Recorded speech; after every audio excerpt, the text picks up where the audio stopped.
Yes. Yes, I am, Judge. Oh, okay. I don't, We are live on YouTube now. Right at 5. Steve, I sent you the PowerPoint again. Did you get it? Did you say yes? Steve, you say we are live, ready to go now?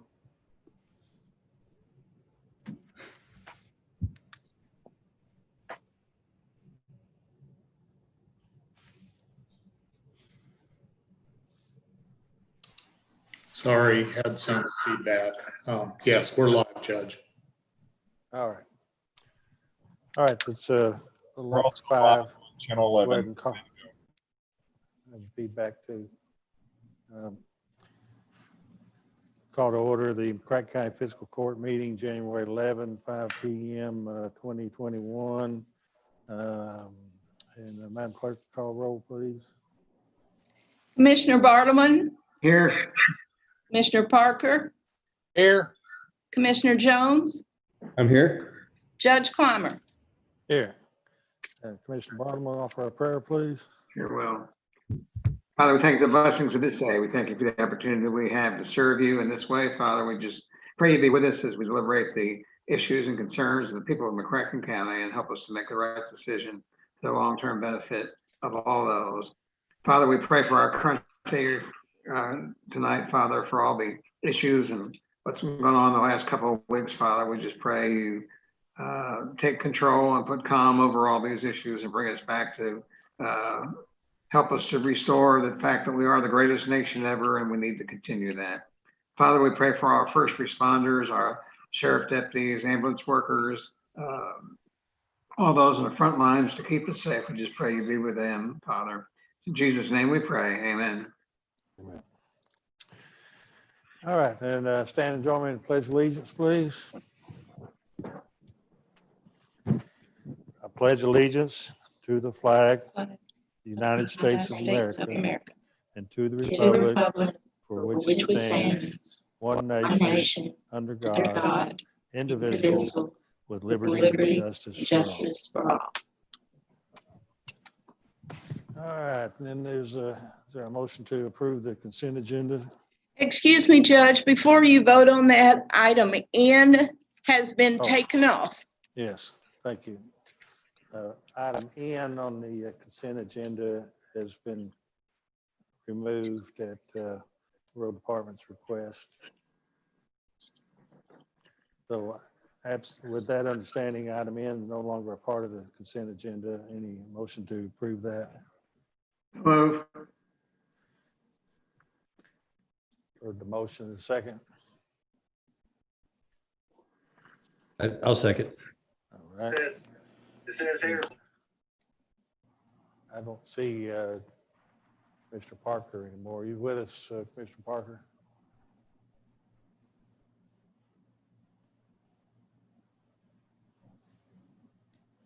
I think we lost one. We're down one.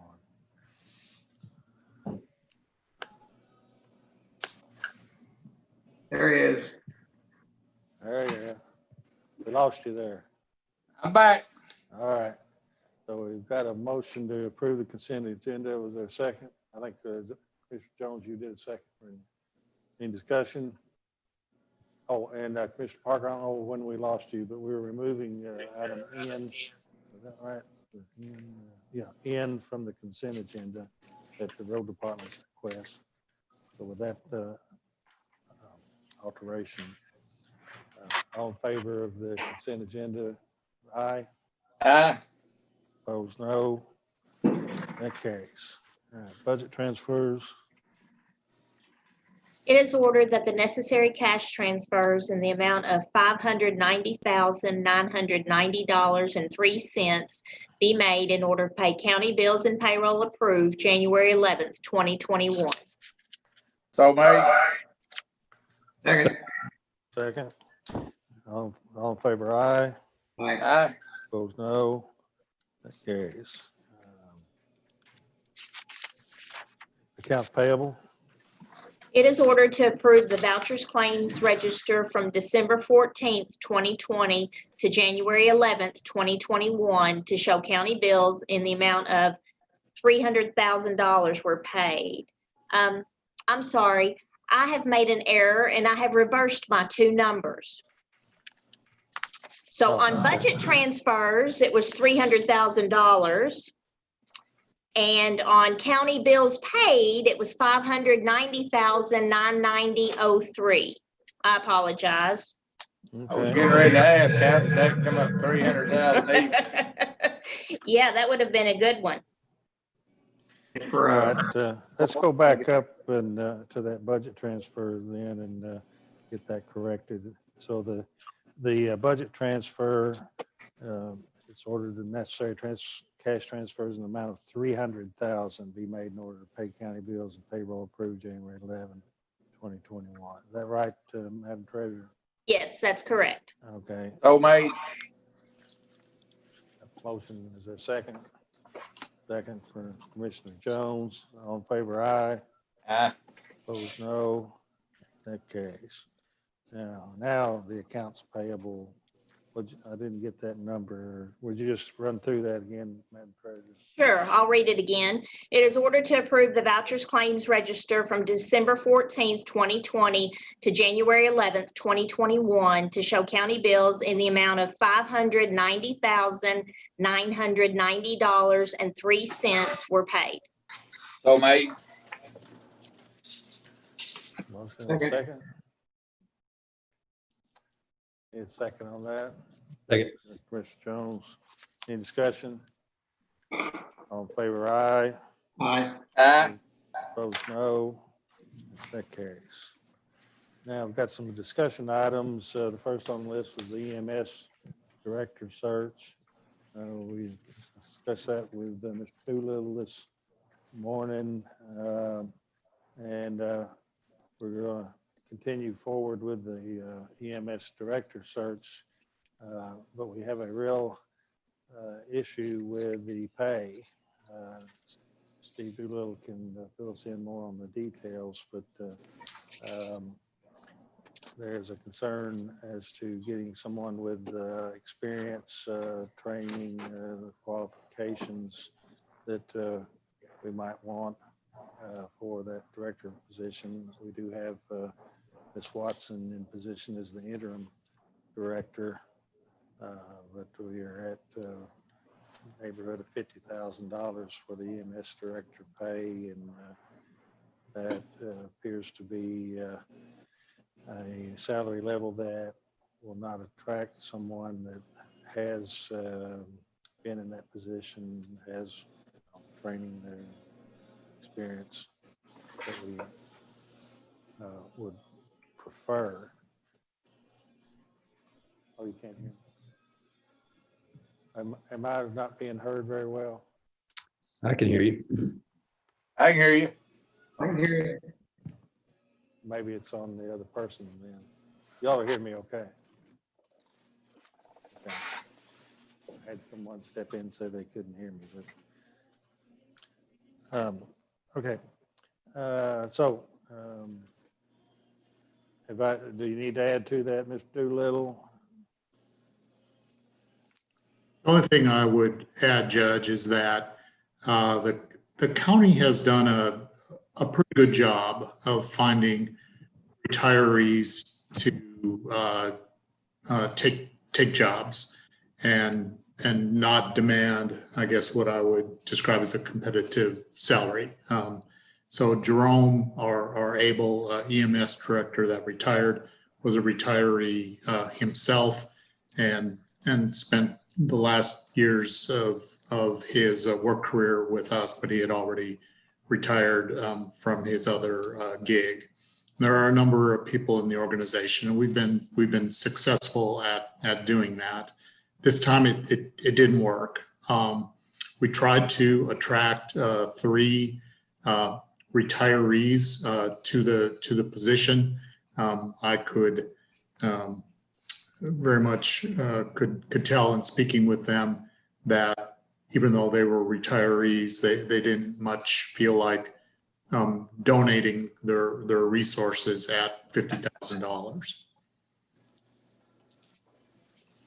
So we can try it again, and maybe there's a newer retiree in the market that would like that, or alternatively find someone of lesser experience and qualifications and hope to sort of grow them into the job, or third, and I think the way to go is to make the position more competitive by paying more for it. Where do you think competitive is, Steve? I think it is not less than 75,000. And we're at 50 now. We're at 50. Yep. I know Marshall County was in the news here not too long ago. They were in the 80s or 90s, weren't they? I mean, they were way on up there. I really don't know what they pay. Yes, they have been in a recent hiring and matching people into their position. Our position, obviously, we're a bigger county, and Marshall County, they don't have the rescue squad attached to their EM. They're separate, I believe. So it's a good sized job. Requires considerable skill and experience to do it, and if we're hopeful in recruiting someone to the position, the pay will have to be better.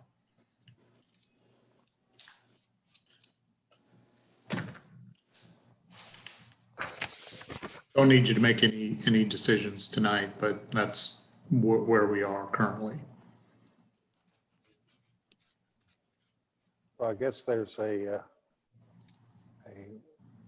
possible middle ground of we could not set a specific salary, but set a cap on the salary commensurate with experience and training, and I guess the way you word it, something like the successful candidate could be paid as high as 75,000. If we wanted to, we could consider that. Again, we don't have to make the decision now, but I don't, is it costing us something to do this advertisement? I guess it's fairly nominal. It's not, we pay on a per day basis. We do this vis-a-vis an internet search, job search engine. We can certainly try that. We can do the DOQ approach. Depends on qualifications. But I think in order to attract someone who has skill sets and experience in this field, it's going to be hard to get someone at 50,000. I move that we authorize the judge executive to negotiate a salary up to $75,000, depending upon the level of experience with the candidate for the EMS director position. I'll second that motion. Any discussion about that? Ready to vote? All in favor of that, aye. Aye. Opposed, no. All right, that carries. All right, then we have on B, COVID-19 discussion. I was up until 30 seconds before we came on air talking to Kent Coster. I've been talking to Jeremy Buchanan at the Purchase Area Development District, and several others about these vaccines, how that's going to roll out. It seems to be evolving daily, but the most recent information that we have is that the priority, the levels have changed somewhat again. Now the vaccines are going to be going to the schools prioritized over the 70 plus residents, the residents age 70 and greater. That's a change, I guess, that happened today. There's also, it appears that Kentucky Emergency Management is poised to take charge of running this program. As I've talked to some of you, there's been some frustration on my part, certainly, and others, that it's not been any one person or any one organization that seems to be in charge of this. And so it looks like it's going to be placed on Kentucky Emergency Management. I don't know. Of course, we have our interim emergency manager, and I just heard this like now, 15, 20 minutes ago. So our interim emergency manager, Ms. Watson, may have just fallen out of her chair. I don't know, but I'm assuming that means that the local EM directors have a large part in this. This was information from Kent Coster, the purchase region medical, purchase region Health Department. Health Department, and the McCracken County Health Department Director. The goal is sort of multifaceted, but one thing that's being looked at right now is they would like to have one site in the entire purchase region for mass vaccines. And so it looks like that's by population. It makes sense that that site would be in McCracken County. They're looking at possible sites. The Knights of Columbus out of Lone Oak have offered their site. Kent tells me that the man in Frankfurt likes the idea of that because there's a 4-lane highway running right beside it, easily gotten into and out of, that sort of thing. A concern perhaps is that it's sort of remote. It's particularly to some of the other counties in the far distant portions of those counties. We also, of course, have Carson Park that I mentioned that could be a possibility. There's the National Guard Armory out at the airport, but those places are starting to be looked at and deciding how to do that. I told Kent that there's the possibility that we could, if we use Carson Park, there's that little building there where the board meets. It could possibly house the people who give the shots. We need to rent or buy, or somebody would, a canopy for people to pull up under in case it's raining, that sort of thing. The other option, and why these things have not been established, but they're getting there. The other option, I guess, is they're looking for a place to actually drive cars through the building. So we need a pretty good sized parking lot for people to, after they get their vaccine, they have to stage up there for 15 minutes, make sure they didn't have any reaction, that sort of thing. I'll just throw these other few things out and then see what you had to think about this. But Baptist and Lourdes have been giving the medical personnel, particularly their patients and their medical providers, the vaccine, and it started in on some on the booster, the second shot. CVS and Walgreens been providing for nursing homes and assisted livings. They were limited to those nursing homes and assisted living, but they are interested in perhaps continuing on and giving people who are not in confined living arrangements Walmart or Kroger is being looked at as providing the vaccination to the schools. That's all going to be coming together within the next week, apparently. So that's about what I know. I did have a conversation with several of the purchase area judges, mostly the River County judges today. They are questioning about how the vaccine's coming out, and I assured them that I'm not the guy that's in charge, that we're working on who exactly that is. Kent Foster has taken some lead in this as in his position. But looks like, again, the Kentucky Emergency Management, at least out of Frankfurt, is saying that they'll have this thing up. Any thoughts? You got the Kmart building out in Lone Oak. That's got a big parking lot. Yeah.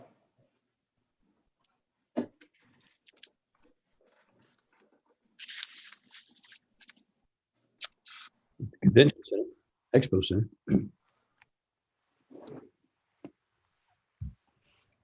Are you looking for, I take it you're not really looking for suggestions in this meeting, you're giving a report though. Oh, just, we have it on there too. I think people are interested in what's going on with it. Oh, I didn't mention our new mayor, George Bray, has checked, and a couple of days ago, he told me that he is willing to set up, provide through City Hall a resource of a phone bank for people to call in.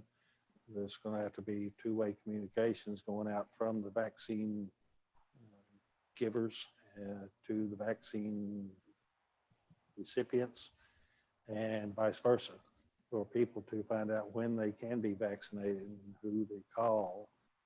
The phone bank through the city, if that all gets worked out, and that he would monitor the internet through emails and whatnot, people making arrangements and being told when they could come and get vaccinated.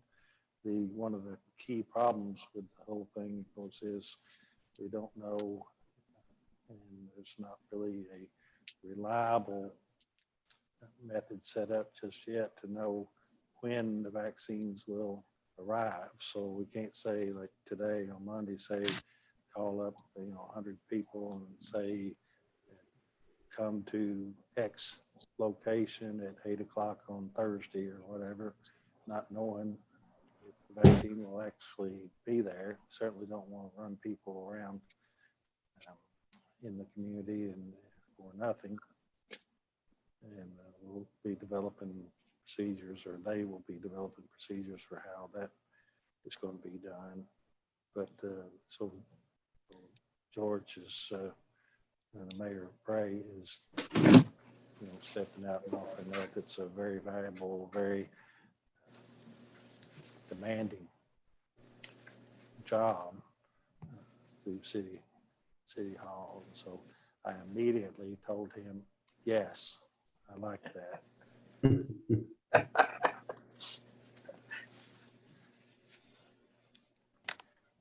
So I don't know if any of you have any other thoughts, anything you want to put out on that, or just it changes, if not daily, hourly.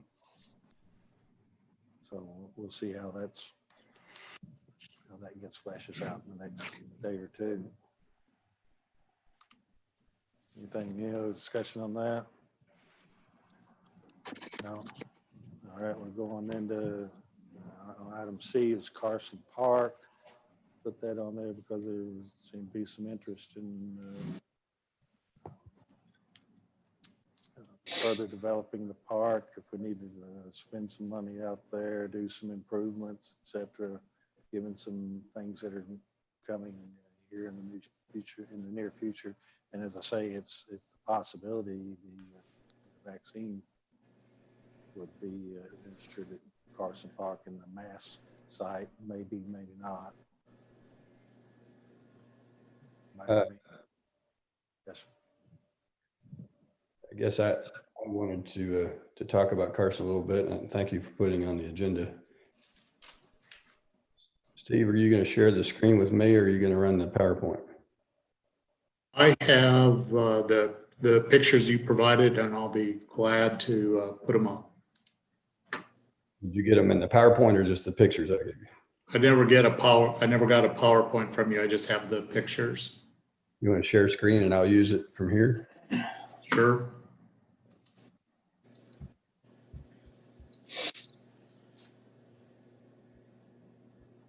Okay.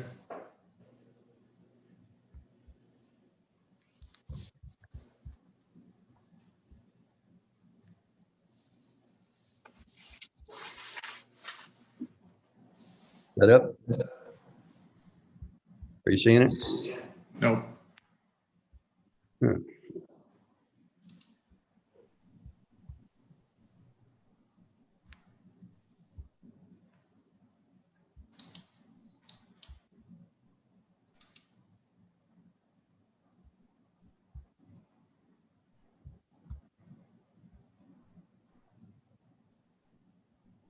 There we go.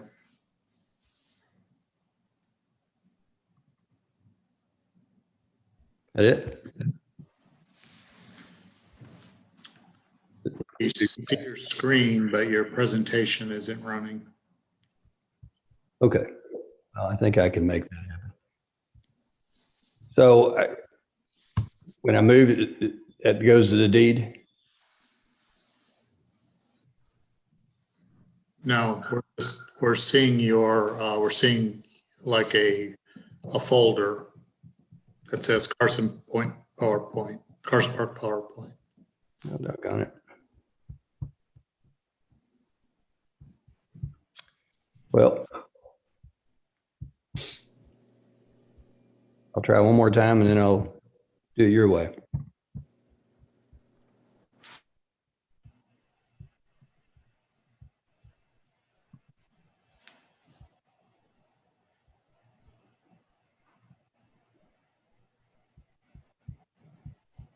Any better?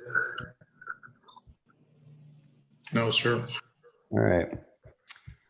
Okay. Well, Did you say you sent it to Steve earlier, your PowerPoint? yeah, I thought I did. But, You don't have it, Steve? I do not. okay. Can you send it again real quick? You can start talking while you maybe gets loaded up. Well, I guess what I could do, I'll do the Karl Rove approach. I got You got a little. You're gonna draw it on a chalkboard? Yeah.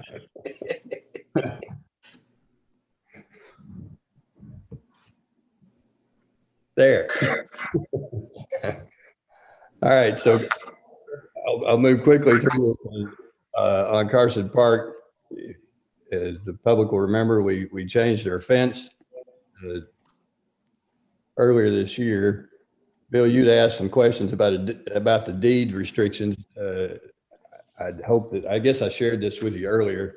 The deed restrictions on Carson Park, just so there's no question about what it says, is that that the park is to be used for fairgrounds, holding county fairs, exhibits of livestock, and farm products, for exhibits of farm products, and for training, exercising, exhibiting, and racing of light breed horses.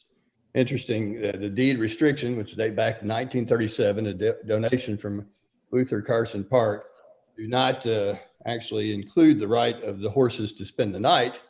Not that I'm advocating that we kick them out, but just so that we understand what the restrictions are. We presently do stable horses, have several more horses than we had 3 to 4 years ago when I checked, and we are perhaps the cheapest place in a very large area to board a horse. I think, Steve, you checked, it's $50 a month. For non-residents, 40 for residents. Yeah, so for less than $500 or about $500 a year, you can own a horse and keep it right in the middle of Paducah.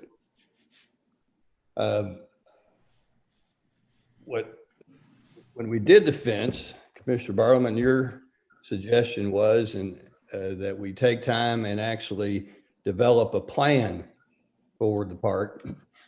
And I agree with you. And specifically, I think we talk about Barn 5, which is that first barn on 28th Street, and the possibilities of what we could do with it, and the need to appropriate some money for planning and developing and designing of what we could do. There are other things we can do, but that's one thing I think we could look at.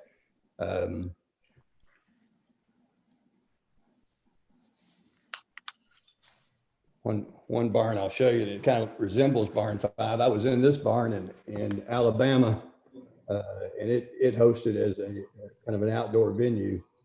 And I won't make you look at my iPad anymore, but I guess my purpose in having it on the agenda is to create a discussion and create the development of an investment for the judge executive in his office to begin. There you go. Those are some sample pictures I picked. Not that we're necessarily trying to create a wedding venue, but that particular one was something I looked at. That type of open air space that we could create out of Carson Park obviously worked very well in a pandemic. Not that we're planning to live with a pandemic forever, but it's still consistent with the farm theme that we have at Carson Park. There are several places at Carson Park that need additional investment. And to be honest with you, I would say that in looking at the project, Carson Park as a whole, the last 25 years, I don't feel like the county has been that good of a landowner on that property. And I think it deserves more investment. I think the neighbors believe it deserves more investment. And there are other areas, 25 acres there, it's surrounded by the city, and there's a lot more we could do to it to make it available and useful to a lot more people. So I've said all that to say, I'm moving that we authorize the judge executive to spend up to $25,000 for expenses associated with designing and developing Carson Park, a Carson Park plan for investment. I'll second that motion so we can get it into discussion. I've got a question, Eddie, on the deed. I know what the deed says. Yes. It says what it can be used. Can we legally use it for other purposes? I mean, if we were to put something else on there and it's not related to horses or animals or fairs, is that you know more about contracts than what I do, and Yeah, so these deed restrictions are not exclusive. They're not, these are things that you've got to comply with. And if you don't comply with them, I mean, we don't have to, we can just choose not to. And then the property would go to I think in that deed, it went to the Friendless Home of Paducah. The owner of that right, that springing future interest is now Easter Seals. But that's not an exclusive right. There are other things we could do. And when there are other things we do. I mean, the Vietnam Wall project is a good example of other things that we can do with the park that are not necessarily related to the fairgrounds or horses. just as long as we can legally do other things than what's, Yeah. are you confident on that? I'm confident we can do other things, and we just simply have to make sure that we are complying with the deed restrictions as they exist. And I think probably the most encumbering of those restrictions is the fact that we've got to allow for horses to train, exercise, exhibit, and race, but not necessarily spend the night. Not that I think that we ought to kick them out. I'm just wanting to reemphasize that point. That They don't have to do all those things, is that right? I mean, if there's no races, we're okay. yeah, we don't have to actually conduct the racing. We just have to have it available. I mean, I think that there are lots of things that we can do. And I guess I want to make that clear. I'm not suggesting that we do anything to eliminate the horses from the park. I think that is a wonderful feature of that property that we can expand upon and enjoy. I just think it's kind of become an urban myth in our town that the horses own that property. Well, they don't. Actually, the county owns that property with these deed restrictions, and they're very precisely worded, and we can enjoy that 25 acres for other purposes. Steve Doolittle, can I ask you a question? Certainly. Do we have the expertise? I think Steve Irwin could do this, and tell me if I'm correct. Could he oversee a study of the property to see what the purposes could be to expand and make improvements on it? Would he have time to do that?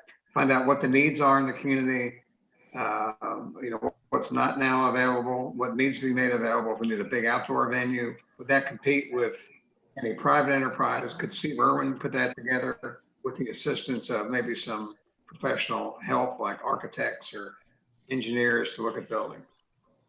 Yeah, and I fully expect Steve will be engaged in this project from a planning standpoint, needs assessment, community engagement, trying to figure out what an alternative uses that get more people into the park, what that could be, and what that would look like. But I think the purpose of authorizing the judge some funds is we'll quickly get into professional services when we start looking at buildings, particularly Barn 5.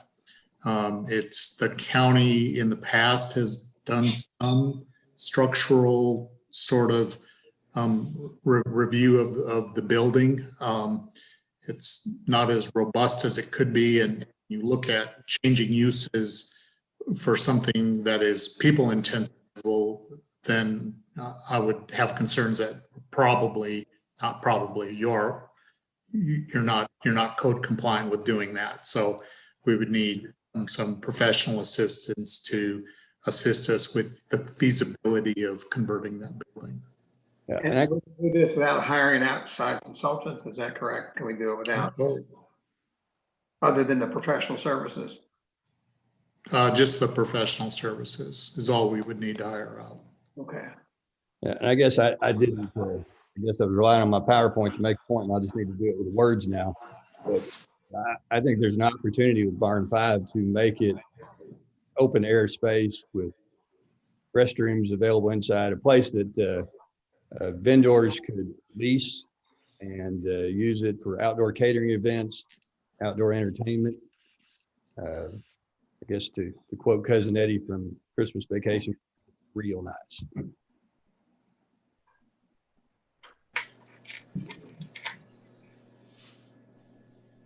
So I guess the motions to authorize me to spend up to $25,000 on, I guess, consultants.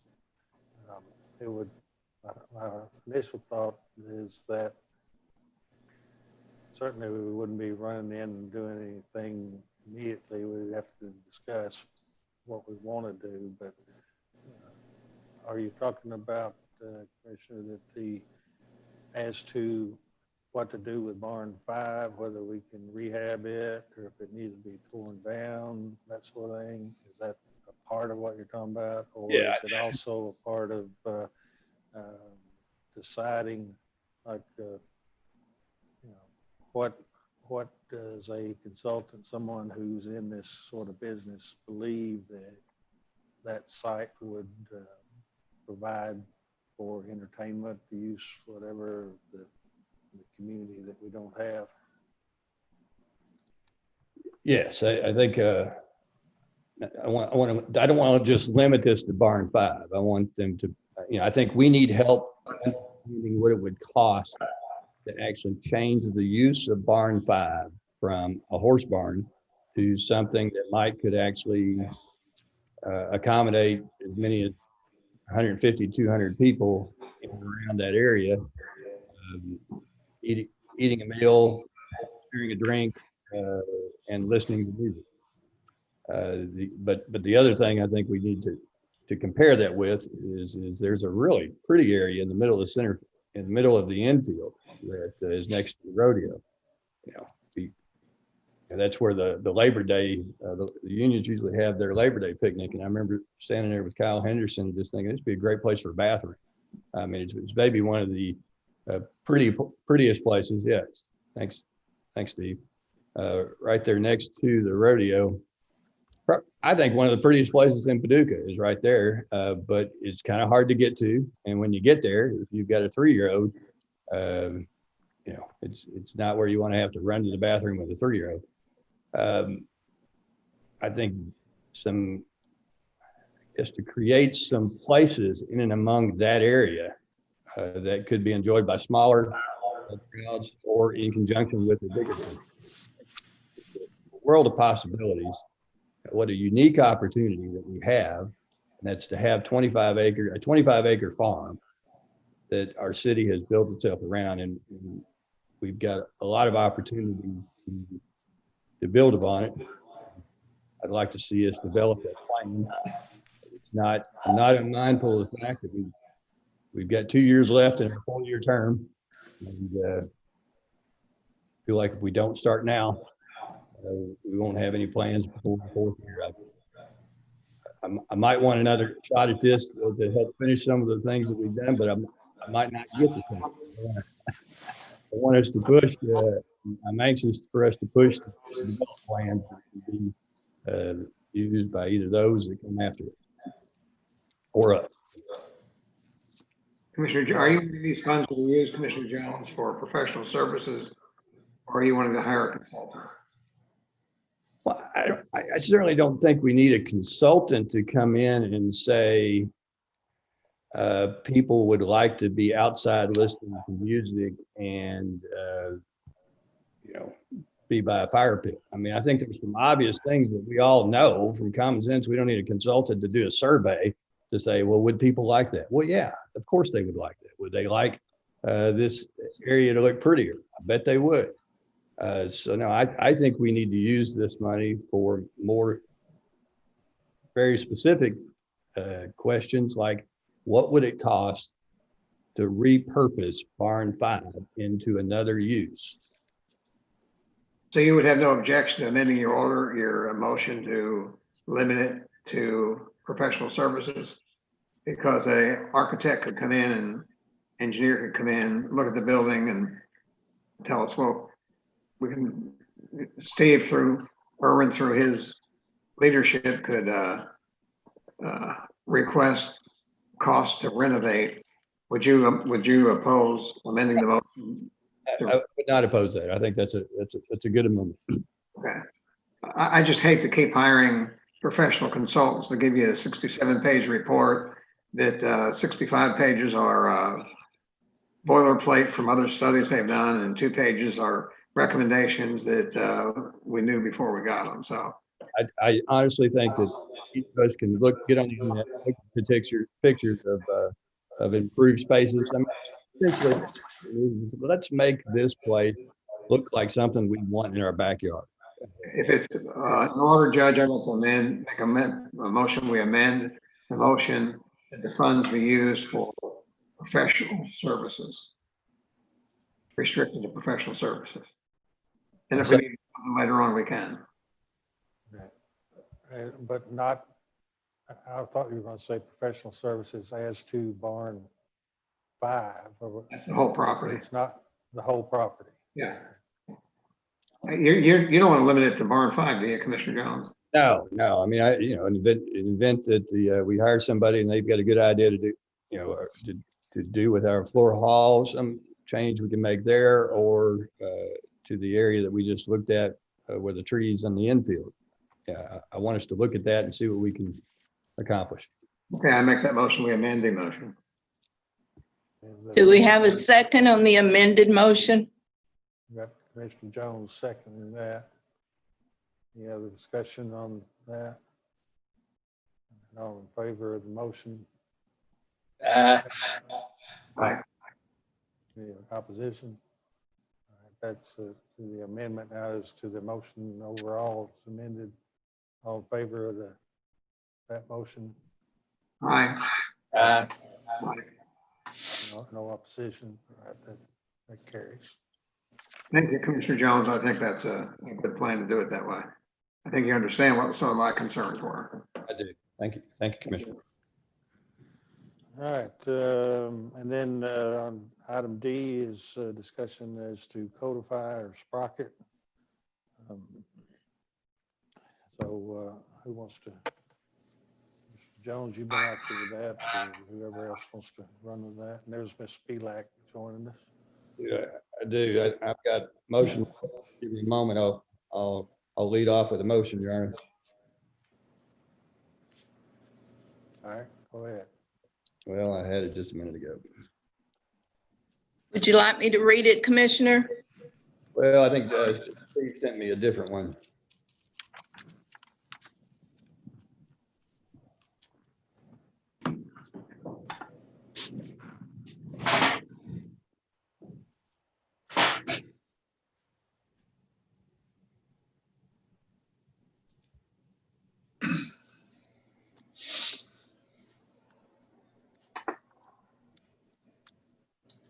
I move that McCracken County Fiscal Court make a $100,000 matching grant to Sprocket Inc. for the build out of the codified space, and that we authorize the judge executive to execute documents necessary for a $100,000 grant from the McCracken County Fiscal Court to Sprocket Inc. Second that motion.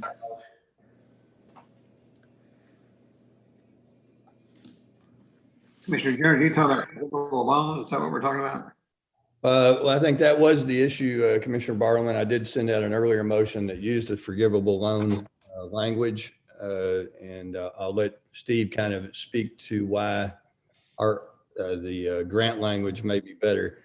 But before I guess just in case there's somebody watching and is not familiar with Sprocket or Codify, let me just briefly say I think all four of us have been to Cape Girardeau to see the space that's been developed in Cape Girardeau by Dr. James Stapleton, and his business is called Codify. Our local business is called Sprocket. There's been through the effort of who I call Monica and Suzanne, they kind of run the Sprocket organization, and they have worked out a partnership with Codify so that Codify would come to Paducah. And the space would be in the repurposed Coke plant, which has mellow mushroom and dry ground is, I guess, the two things that most of us know, and pipers of the coffee. They would be creating substantial square footage that would be somewhat described as a business incubator on steroids.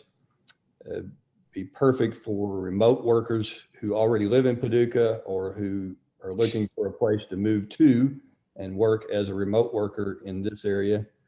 It's an excellent space for new startups that need advanced technology. And it also provides that future business that needs to feel confident that there is a labor force with technical training at the ready. Because one of the things that Codify does is actually offer training in coding.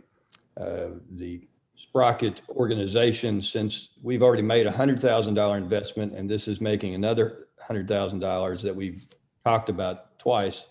But since we've made that first $100,000 investment, Sprocket has received grants for training programs in excess of $1 million. So just like any other business, they need space. And so this is our contribution to the city's effort. So we've looked at this. Initially, there was state money that was going to be matched, and then there was some federal money that was going to be matched, and all of that fell through. And the city stepped up and said, we'll do the match. The build out project is about a 1.1 or $1.2 million build out. And this is us committing to the 100,000. We've committed to 200,000. We've given 100, and this is us giving the other 100.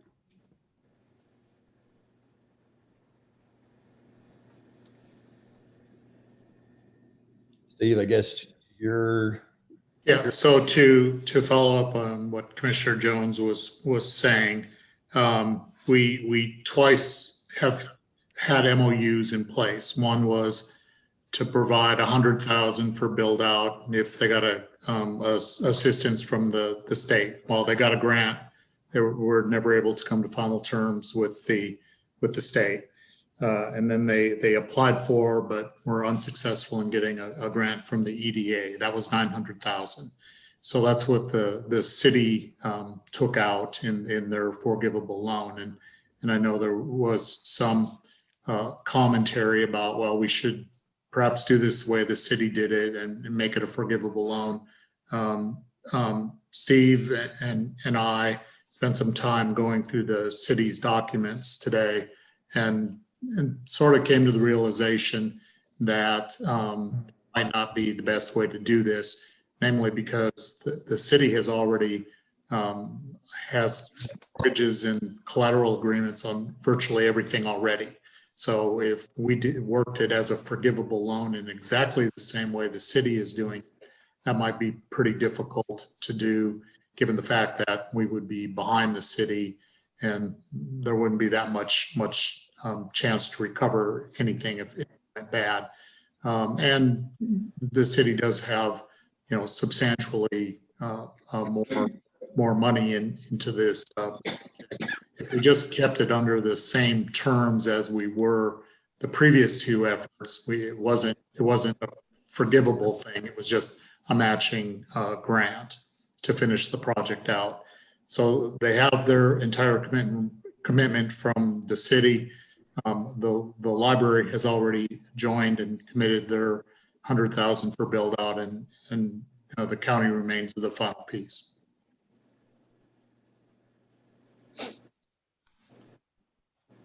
So the build out would be funded by the loan from the city, forgivable loan, the money from the library and the money from the county.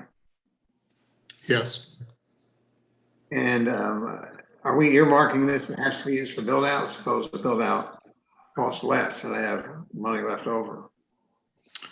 Well, yes, I think ideally in working through another MOU amendment, in following with the previous two efforts, the money would be limited to use for build out, as is the libraries and the city's funds. So if for some reason it came in under that, which I doubt, but if it came in under that, we wouldn't spend the entire amount.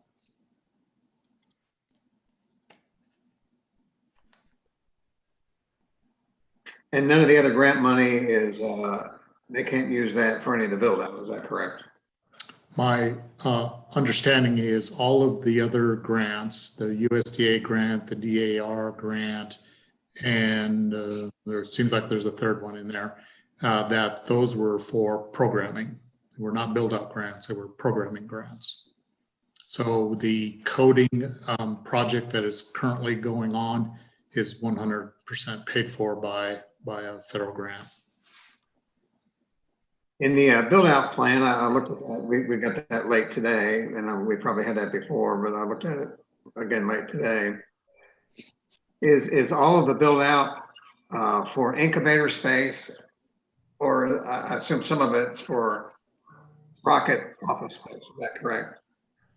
Yes, good evening, everyone. That's correct, Commissioner. It's portion of it for co-work space, portion of it for event space, a portion of it for training space. But the largest part of the build out would be for that co-work space to support the operations.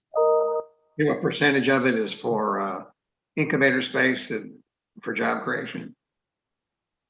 Well, I would say it's 100% for job creation, because that's the whole, even with our events and classrooms, that's what we're trying to do in that space. But if you're asking me what percentage of the build out will be partitioned off for rental space and incubator space, I'm going to put it right around 60%, maybe 75%. And that was the minimum that our consultants at Codify felt like we could cash flow on. and pay for the space with. That would make it work. I support the concept of what you're trying to do 100%. I think we all do. And I do have some concerns. What about parking? If you're successful and fill that building up, parking is an issue now with the limited facilities are in there. What's going to happen with parking later on? That's landlocked. And number two, if it's successful, you need to expand, there's no room for expansion. Well, in terms of parking, we do have a park sharing agreement with Independence Bank. They have community parking there. There's parking on the street. In addition, it'll be a 24-hour-a-day space, so we don't expect people will be coming and going like a traditional office. They'll be in and out different times of the day, different times of the weekend. So it won't look like, you know, everyone arrives at 8 a.m. and leaves at 5. It's not quite that kind of a situation. So, and I'm sorry, tell me the second part of your question again. The second part was expansion. There's no room for expansion if you're hopefully successful. Believe it or not, there's actually room for expansion there. It doesn't look like it. It's a huge building. There, besides what's in there now, there's another 15,000 square feet of space for expansion. So our plan as it sits now doesn't even address the second floor. There's about 4,000 square feet up there that we could potentially expand to. Plus there is a pretty large room right off of Mellow Mushroom and in that hallway across from the bathroom. So there's actually a lot more space there that we could expand to. I agree with you that it doesn't seem like it just looking at that building with 6 businesses in it as it is now. But what we're converting is that warehouse space in the kind of in the middle at this point. And is the goal, I think the goal, tell me if I'm correct, the goal is to use that as incubator space. Somebody comes in, starts a company, successful, and they move out. Is the goal to have people move out, or will there be some permanent, there might be 5-year residents in there? I think it'll be a combination of both. Obviously, we intend to mentor the businesses we bring to Paducah through the first 50K there in that space. That's one of our biggest, most pressing needs, and they would be there. But yeah, I think it'll be a combination of that. Some will stay, like you say, 5 years. Some will expand quickly, and we hope move out into another location within the county or city to accommodate their expansion. I understand you, have you raised the 50,000 for the first phase of that part of your program? We raised 60,000 for first 50K, but we are still working on that and hope to raise at least 100, if not 150. For each 50,000, we will bring one company. So we definitely want more than one. 3 or 4 would be great, but we're hitting that as hard as we can to try to raise those funds, and we're raising those privately. Do you intend to take bids for the build out, or are you going to store the contract to the company you've gotten estimates from? We're going to take bids. It'll be an RFQ process. And you intend to take the lowest and best bid? I know that that's sometimes subjective, but. Yeah, depending on what the bids look like. Obviously, we would like to be frugal and do as much as we can with the money we have. What's your timetable for putting it out to bid? Well, actually, this meeting will speed that up. We kind of we're waiting for your determination here at the fiscal court. Once we get that, we'll be out to bid, I'd say within a month, probably less. So with the money from the city, you already have 1.1 million, is that correct? We'll actually have 1.2. 1.2 million. And that is the estimate for the build out, is that right? 1.2 million. Yes. So if we give you 100,000, you'll have 1.3 million. You'll have 1.2. We'll have 1.2. So now you have 1.1, and if we act, you'll have 1.2. Correct, sir. I think it's a great idea. I think it brings a lot of life. Hopefully, like what we've seen over in Cape, it'll bring a lot of life to the downtown area, and maybe we can persuade them to move out into the county and make some new jobs.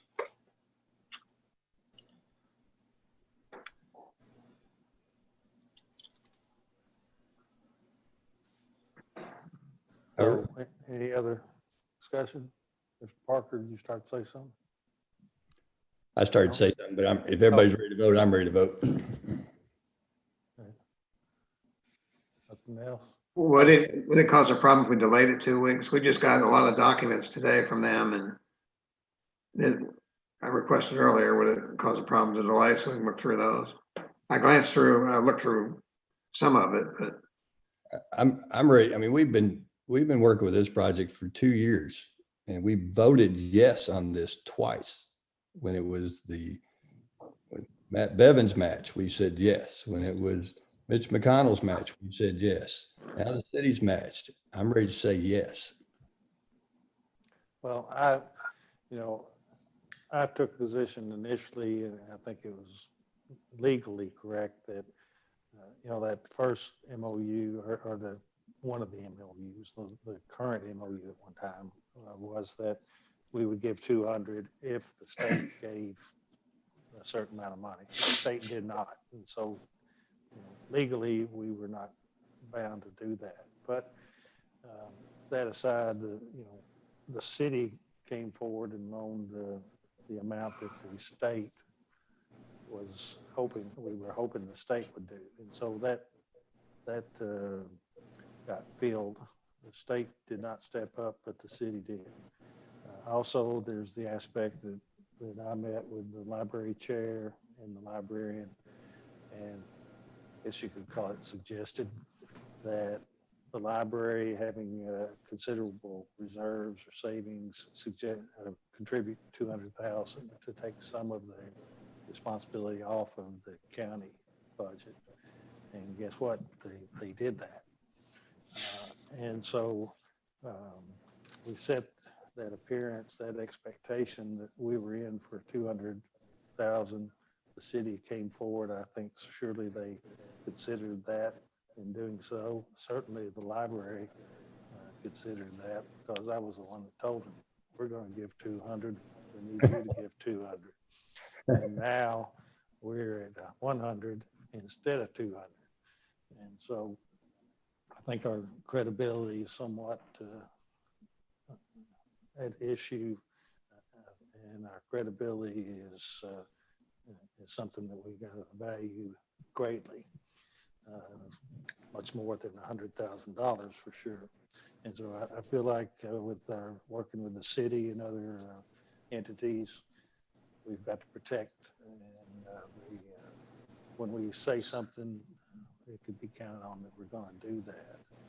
And so I think we're just bound to follow through with this for that reason alone.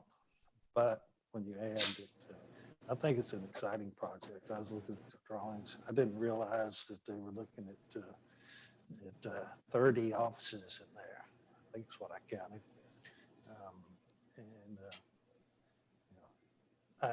We delay things a lot of times, but we have been working on this a lot. Understand, but we did vote a couple of times to do that. I would think we got the motion, we got the second. If you want to make a motion, Judge Bartleman, Mr. Bartleman, to delay it, make that. I'm not going to make a motion. I looked through some of the documents we got late today, and it answered some of my questions. And I just want to make sure I'm making an informed decision. I don't think reading all the documents we've received in detail and the ones hopefully we get is going to change my position on it. I think it's a good project. I agree with it. And again, I just wanted to have all the information I could updated from that we got previously on it. So there's no need to make the motion because it wouldn't pass. And again, it's not going to probably change what my vote would be in 2 weeks. I'm ready to move on too. All right, any other discussion before we vote? All right, Ash, I don't know, did you get, we understand what the language of the, it's just to give another $100,000. I didn't get would you say it again, Mr. Jones, just so we know what we got? I move that McCracken County Fiscal Court make 100,000. Oh, wait a minute. Now I'm reading the wrong one. Would you like me to read what I have that you said? Madam Clerk, what do you got? Move that we provide a $100,000 matching grant to Sprocket Inc. for build out of the commercial space and authorize the judge executive to execute all documents to execute the $100,000 grant. Yes. All right, that's the motion. Well, let me ask another question about the documents. Will it be a memorandum of understanding? Will it be any milestones I have to hit in that, or just a grant that here's your money to use for build out? I don't mean that negatively, but The money you give us is always restricted. So in the past, how our MOUs have read is that we provide these funds for this purpose, programming or build out. So we won't be able to do anything else with this $100,000 other than that. Commissioner Barrowman, I think I'm envisioning, and I think the judge's office is envisioning, that when I say execute documents necessary for the grant, that will include an MOU that spells out that this is going to be used for that build out. Okay. Okay, any other discussion? All in favor, aye. Aye. Opposed, no. That carries. All right. So that's where we are then. Court order. You're 2-0. You're 2-0. But it hadn't been a smooth sailing. Nothing's worked right, but yeah, I guess you're right. We're 2-0. It worked right. It worked good. You Yeah, answered questions. We can always balance it out next meeting. Yeah, I He get he is deeply in debt. I hope it's not one of my motions you balance it out on, Judge. He is deeply in debt. Number 5, court orders. They're not on the consent agenda. It is ordered to approve the December transient room tax in the amount of $199,208.77 to be dispersed as follows. Paducah CVB, $57,764.84. Convention Center, $39,622. Sports Tourism Commission, $61,094.49. Escrow Fund, $40,727.44. So made. it. I have a question for Pam. Are we keeping up with in the escrow fund with the amount of money we need for the payment of the bonds? Are we keeping up with that in light of the downturn in the revenue from that? Yeah, we have, our cash balance is such that we can make those payments with no problem. Okay, thank you. Uh-huh.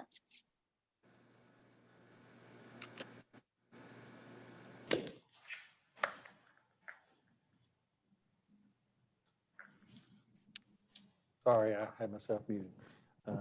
All in favor, aye. Aye. Opposed, no. That carries. D?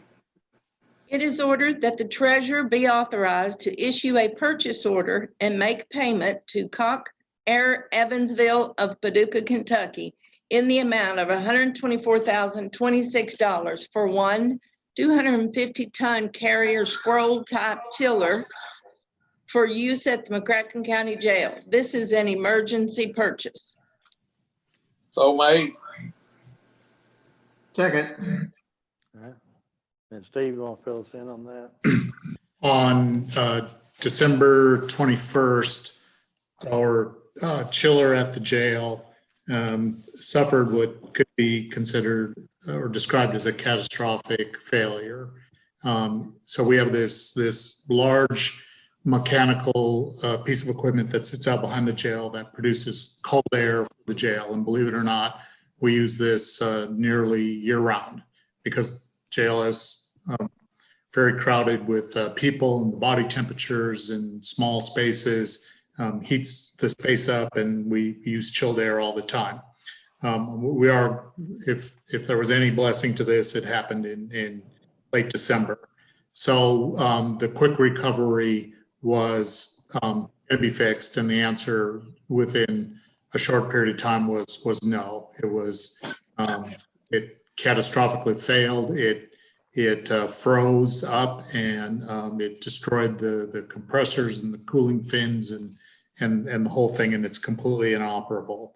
And a fair amount of the system, the cooled or chilled water goes underground before it reemerges through the building and goes through the pumps and the air handling system. That is where we suspect the failure was, that it was somewhere underground, that the pipe must have come loose, and that caused us to lose all the antifreeze out of the system and caused everything to freeze. And there was a huge change in pressure, and it destroyed the machine.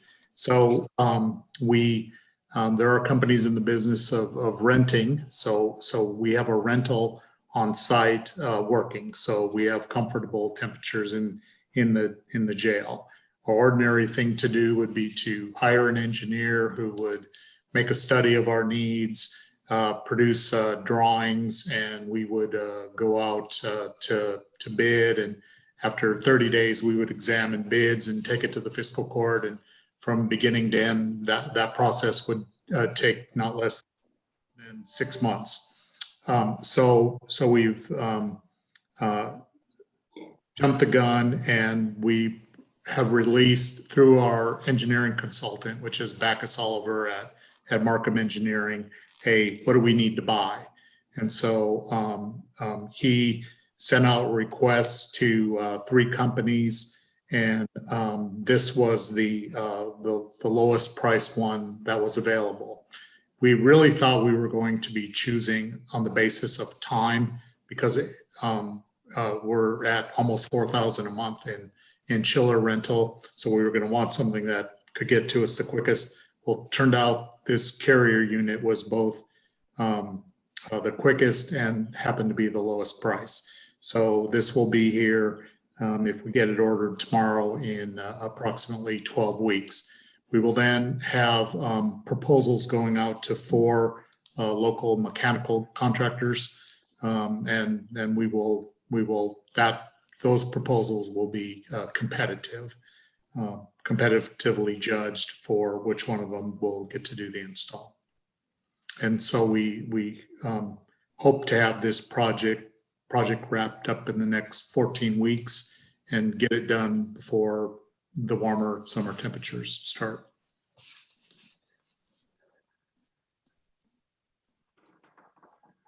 Okay, any other discussion, questions? Steve, how high were the other bids, other quotes? Do you remember? What's that?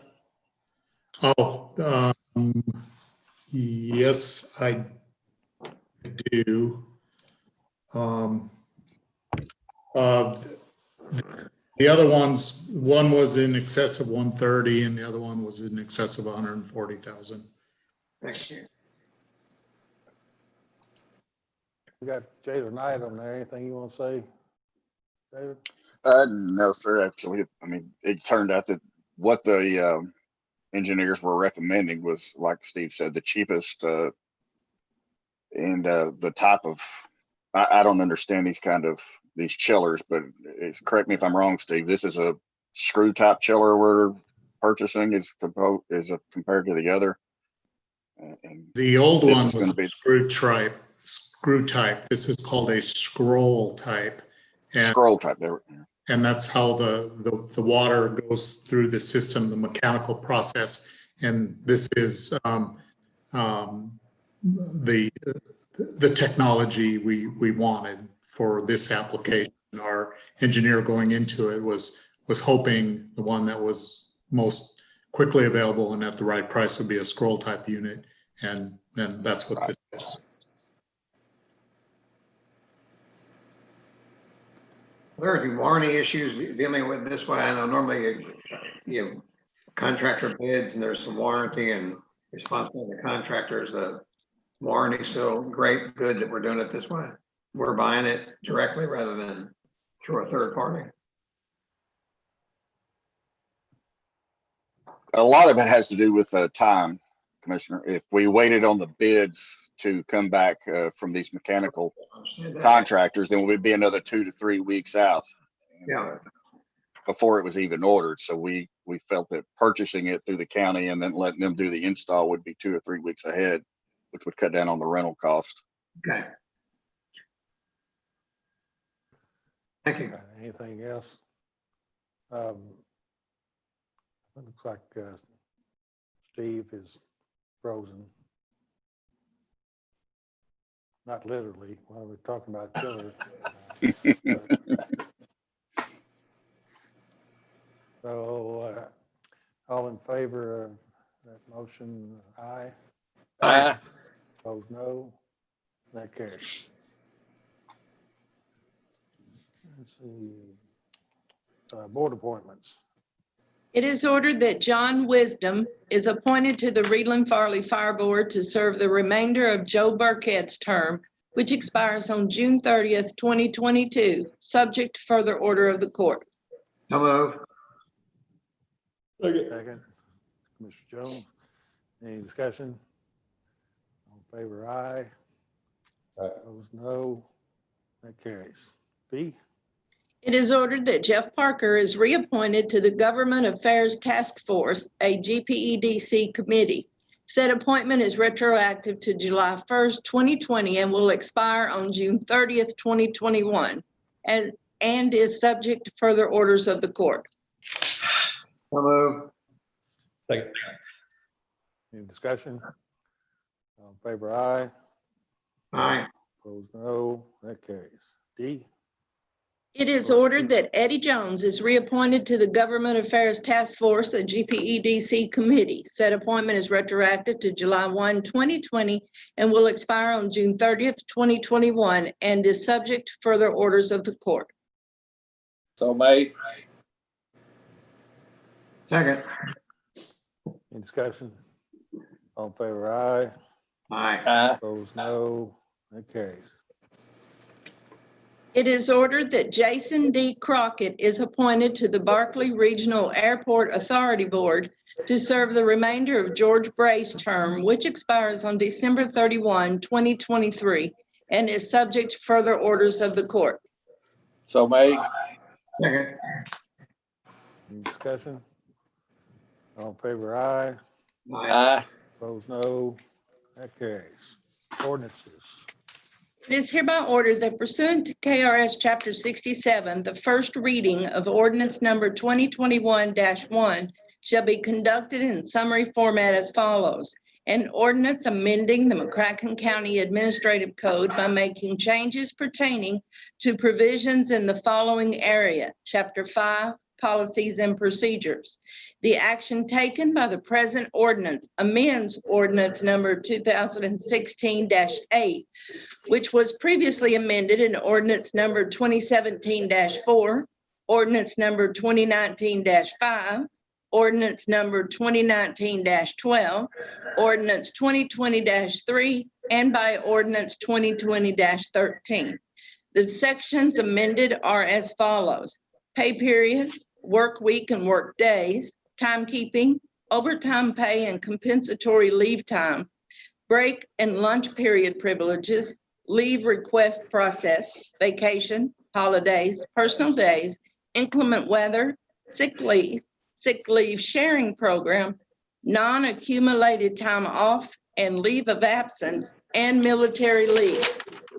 It is hereby certified by the McCracken County Fiscal Court that the present summary represents an accurate official statement of the main points of and contents of ordinance number 2021-1.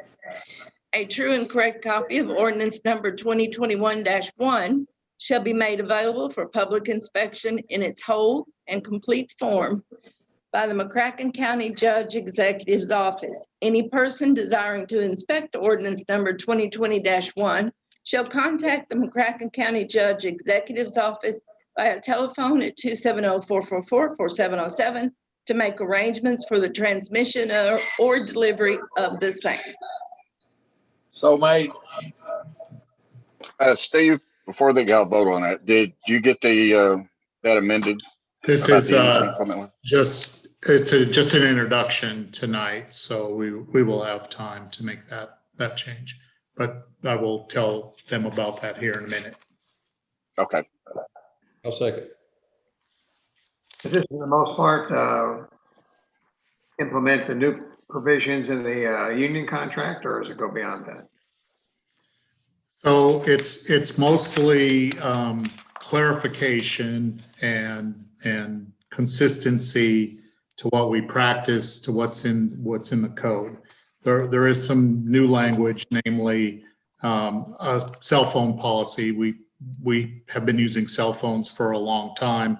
The most significant change to our practice in here is to authorize a process whereby we will pay employees to use their own cell phones if they're qualified or require one for their job at the same rate that we pay our private vendor. So currently, a cell phone costs us about $40 a month to put on an employee.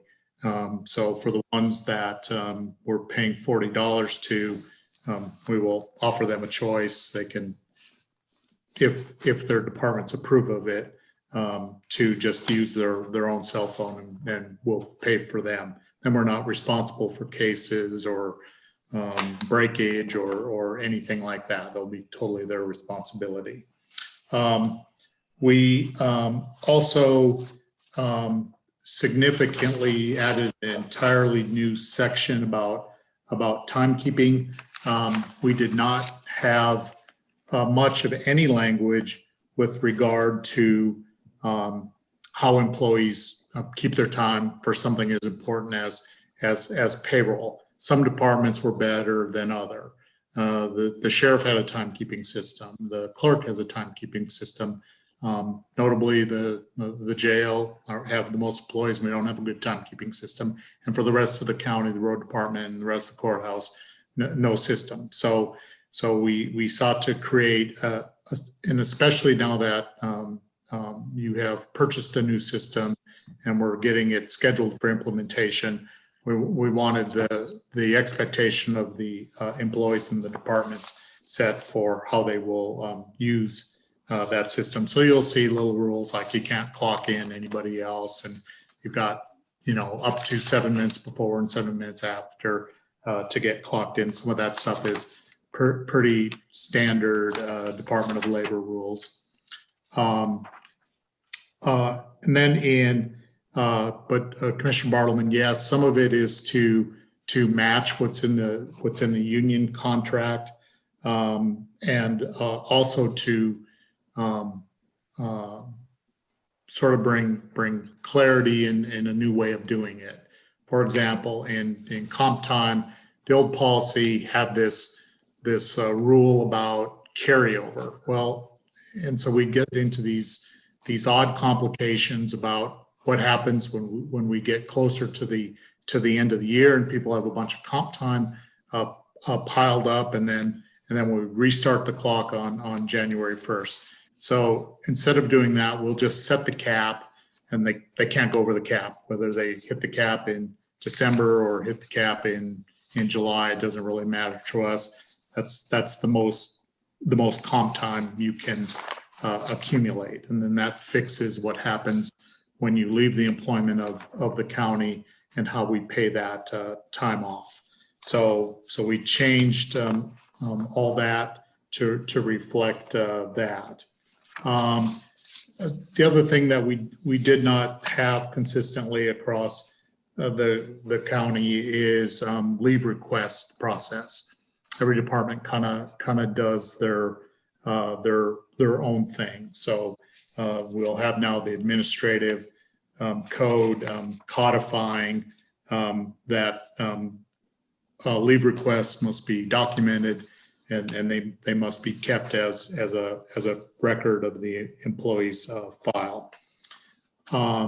Getting into sick time, instead of expressing this as days, we don't, on payroll, we don't track vacation or sick leave in terms of days. We take what was in the administrative code, which was expressed in days, and converted into hours. So instead of talking about days, we just converted everything into hours, so that will match their payroll. And you'll see an unusual third column that has to do with, we have some employees, namely in the county attorney's office, that are 7.5-hour employees, and that's geared to a grant. So we had previously had made an adjustment for the 7.5-hour employees. So that's why we were practicing that, but we didn't have it codified.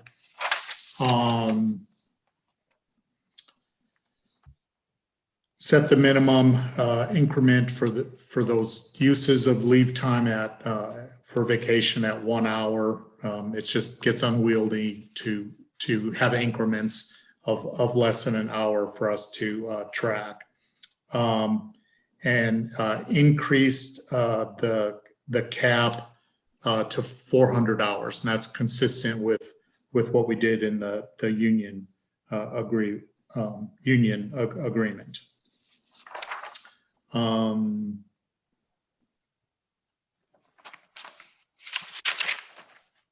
The rest, for the language you see in holidays and personal days, it was really not a change as much as a reflection of our practice. Same with the changes in sick leave. We just had gaps in our language, and we sought to fill those in.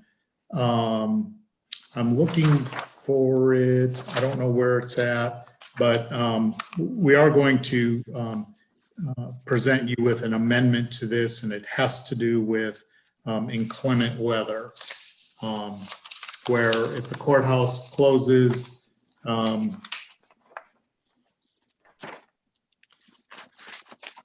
where was that, David?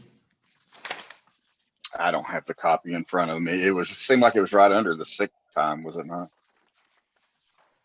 It was in that general It's area. under holidays, then personal days, and then inclement weather is where the section is. I don't know if that's what you're talking about. Yes. Right before sick leave. Sick leave, personal, holidays, personal. Oh, yeah. So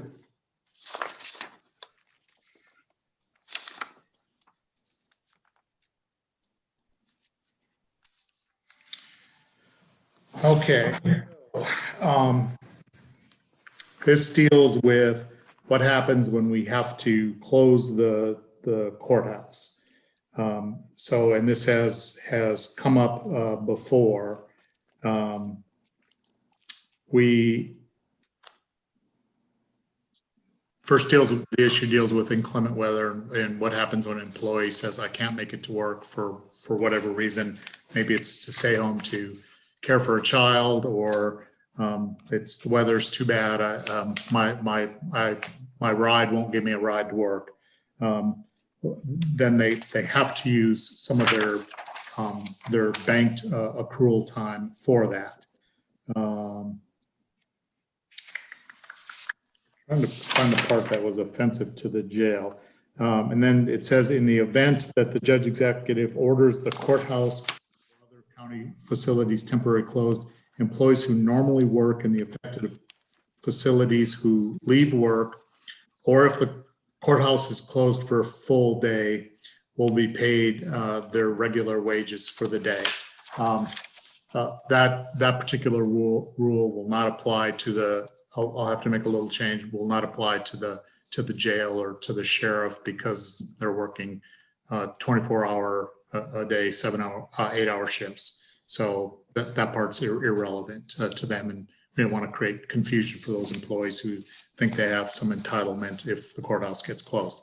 What we're really trying to say is, if we're forced to close the courthouse, we will pay our employees for that day. We won't dock their pay.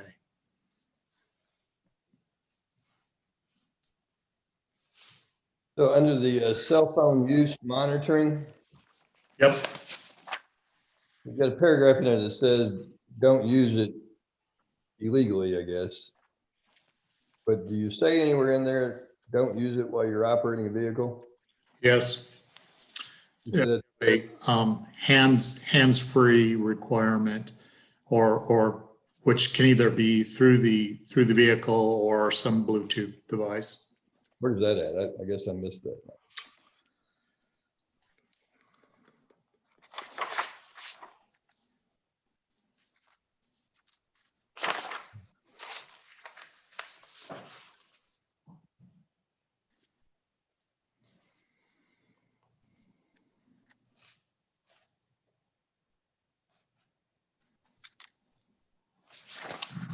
I know we did it.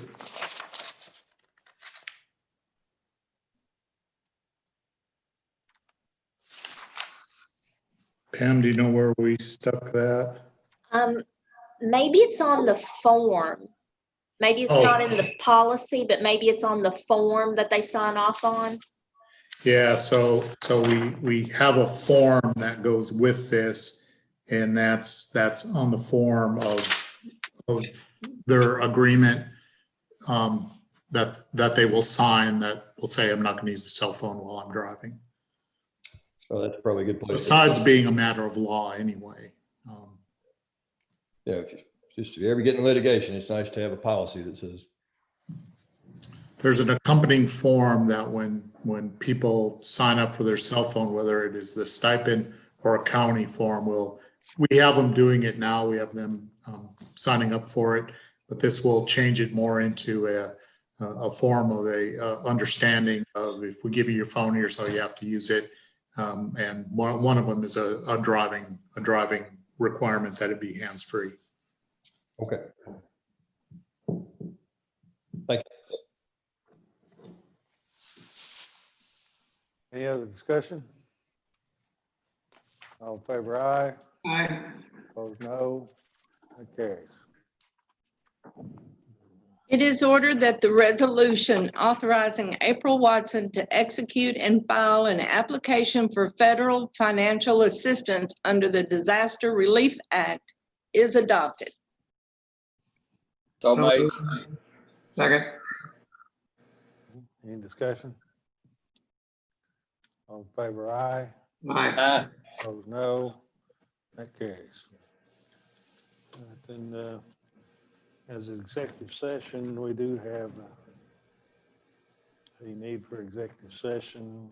Judge, I want to say one thing before we go. Okay. I got an email this afternoon from the director of the convention center. ESPN every day does a top 10 plays in the nation. And on January 6th, the number 6 play in the nation was a play made by a young basketball player in our expo center and our basketball courts. It was, again, number 6 on January 6th. So didn't really identify the center, but those of us who looked at it knew what it was. So if you have a chance to go back and look at ESPN, top 10 plays on January 6th, number 6 is that play made in Paducah, Kentucky at the Expo Center. Pretty cool stuff. How about that? I didn't mention to y'all I went over there and played, but I do from time to time. Yeah, you did good against those 12-year-old kids, Judge. Dominated. That staff is doing a great job, Bill. I know you serve on the board. And the grind session they were able to bring into town, it was tremendous get. They're working hard. Number 7 play, Judge, was your ability to run up and down the court once. Yeah. Well, I ran up. I couldn't make it back. All right. So we need a motion Thank you. for executive session to discuss future sale or acquisition of a specific parcel of real estate as permitted by KRS 61-810-1B.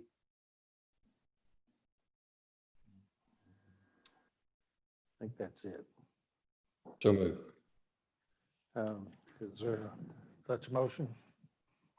So move. Second. A motion second. Any discussion? All in favor, aye. Aye. Opposed, no. That carries. We, I don't think we would be taking any action when we come back, would we, Steve? No, So, we could release our clerk and treasurer and others perhaps by agreeing to go ahead and agree to adjourn when we come back from executive session. Oh, Who will make the motion to adjourn? I'll do that, Miss Vicky. A second? I'll do that. we'll all be All willing. in favor, aye. Aye. Opposed, no. That carries. So we'll go into executive session and not come back on the record. All right. We'll need about,